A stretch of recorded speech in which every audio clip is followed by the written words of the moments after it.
Pada asalnya nafsu memang jahil dan zalim. Tak heran bila tidak mendapat rahmat dan karunia Allah Subhanahu wa taala, ia selalu merintahkan pada keburukan. Tapi jika Allah menghendaki kebaikan, maka dia akan membersihkannya dengan keimanan dan amalan-amalan soleh.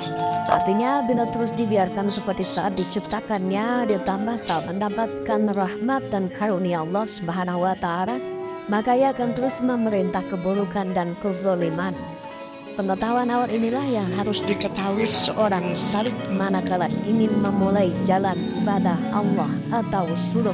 Mayoritas ulama mengatakan bahwa nafsu itu satu, namun sifat atau keadaannya ada tiga. Berdasarkan sifat dan keadaannya ini, nafsu terbagi menjadi tiga, yaitu nafsu amarah, nafsu lawamah, dan nafsu mutmainah sesuai dengan yang diungkap Al-Quran.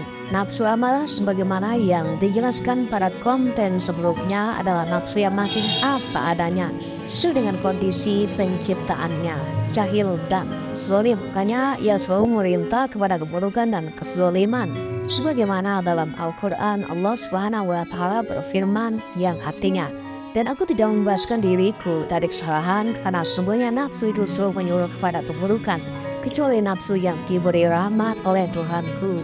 Kemudian nafsu lawamah adalah nafsu yang disesali atau dipersalahkan sebagaimana dalam ayat Al-Qiyamah yang artinya bersumpah demi hari kiamat dan aku bersumpah dengan jiwa yang amat menyesali, atau nafsunya sendiri. Quran surat Al-Qiyamah ayat 1-2. Para ulama agak mendapat soal nafsu lawamah ini. Sekelompok ulama menyebutkan nafsu lawamah adalah nafsu yang tidak diam dalam satu keadaan. Ia terkadang berubah dan beralih dari satu keadaan kepada keadaan yang lain. Terkadang zikir, terkadang lalai, terkadang menghadap, terkadang menentang, terkadang mencinta, terkadang membenci, terkadang bahagia, terkadang sedih, terkadang ridho, terkadang murka, terkadang taat, terkadang membangkang. Berdasarkan pihak yang mempermasalahkannya, nafsu lawamah ini terbagi menjadi dua, lawamah mulawamah yang dipersalahkan dan lawamah gairul mu'allamah atau yang tidak dipersalahkan. Lawamah mulawamah termasuk nafsu yang zahil dan zalim sehingga dipersalahkan oleh Allah dan malaikat kelak. Dan nafsu lawamah gairul mu'allamah adalah nafsu yang selalu dipersalahkan oleh pemiliknya karena lalai dalam menjalankan ketaatan kepada Allah.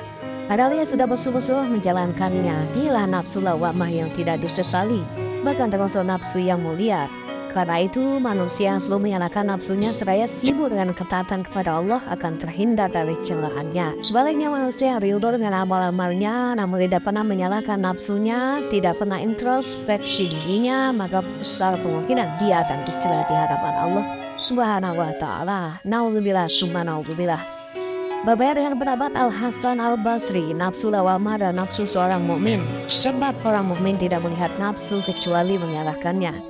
Mengapa engkau melakukan ini? Mengapa engkau tidak melakukan ini? Padahal ini lebih baik dan seterusnya. Dia berpendapat setiap manusia di akhirat akan menyalahkan dan menyesali nafsunya. Orang baik akan menyesali nafsunya mengapa dulu sedikit kebaikannya. Mengapa tidak bersungguh-sungguh menjalankan kebaikan ini? Mengapa tidak sungguh-sungguh meninggalkan larangan ini? Mengapa dulu masih suka terlambat menunaikan kebajikan ini? Mengapa tidak sungguh-sungguh memperbaiki kekurangan ini? Dan sebagainya. Sedangkan orang zalim akan menyerahkan dan menyesali nafsunya. Mengapa dulu selalu mengikuti keinginan buruknya? Mengapa dulu berbuat ini? Mengapa dulu menyia-nyiakan kesempatan ini? Mengapa dulu begitu berani berbuat kemaksiatan ini? Dan seterusnya. Inilah ragam pendapat para ulama tentang nafsu lawamah. Mudah-mudahan menjadi sedikit bekal bagi siapapun yang hendak menempuh jalan Allah, sekaligus menjadi dasar untuk menghindari penyesalan yang teramat besar di akhirat. Wallahu alam bisawab. Ditulis oleh Muhammad Tatam dengan editor Malik islam.nu.or.id. Terima kasih. Wallahu alam bisawab. Subhanallah wa bihamdihi. Subhanallah wa bihamdika asyhadu an la ilaha illa anta wa astaghfiruka wa atubu ilaik. Assalamualaikum warahmatullahi wabarakatuh.